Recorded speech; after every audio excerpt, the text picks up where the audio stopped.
தமிழகத்திலே பேரறிஞர் அண்ணா அவர்கள் கொண்டு வந்த இருமொழிக் கொள்கைக்கு எதிர்ப்பாக இன்று தமிழக முதலமைச்சர் அவர்கள் தமிழகம் முழுவதும் அந்த இருமொழிக் கொள்கையை நடைமுறைப்படுத்திக் கொண்டிருப்பதற்கு எதிர்ப்பாக இன்று ஒன்றிய அரசு இந்த மும்மொழியை எப்படியாவது இந்தி மொழியை திணித்துவிட வேண்டும். எங்களுக்கு ஒன்றும் இந்தி மொழி வெறுப்பு அல்ல, ஆனால் இந்தி மொழியை ஒரு மொழியை திணிக்கக்கூடாது என்பதுதான் நம்முடைய கொள்கை.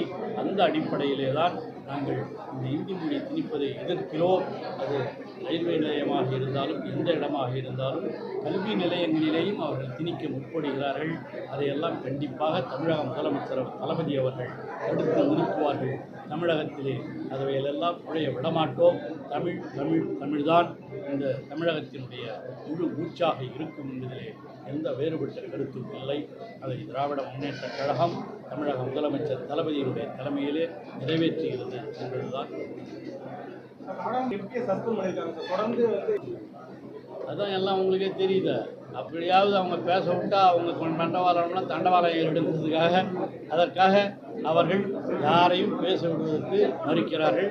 அதனுடைய விளைவாக எப்படியாவது பாராளுமன்றத்தை சும்மா கூட்டி அப்படியே நிறைவேற்றி போயிடலான்ற முடிவில் தான் அவங்க நடத்தி கொண்டிருக்கிறார்களே தவிர மக்களுடைய கருத்துக்களை கேட்பதற்காக அவர்கள் இந்த பாராளுமன்றத்தை நடத்தவில்லை.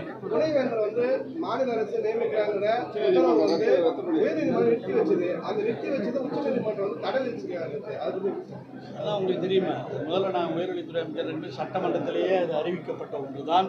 அதைத்தான் இன்று தமிழக முதலமைச்சர் தளபதி அவர்கள் அதை அப்பொழுதே கவர்னர் கையெழுத்து போடாமல் நிறுத்துவதை எதிர்த்து உச்சநீதிமன்றத்திற்கு சென்றார்.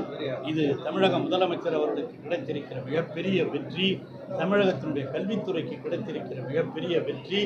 ஆகவே துணைவேந்தர்களை நியமிக்கின்ற அதிகாரம் முதலமைச்சருக்கு தொடரும். அவர் துணைவேந்தர்களை நியமிப்பார் என்பதற்கு உச்சநீதிமன்றமே தீர்ப்பளித்திருக்கிறது. ஒன்றிய நிதியமைச்சர் வந்து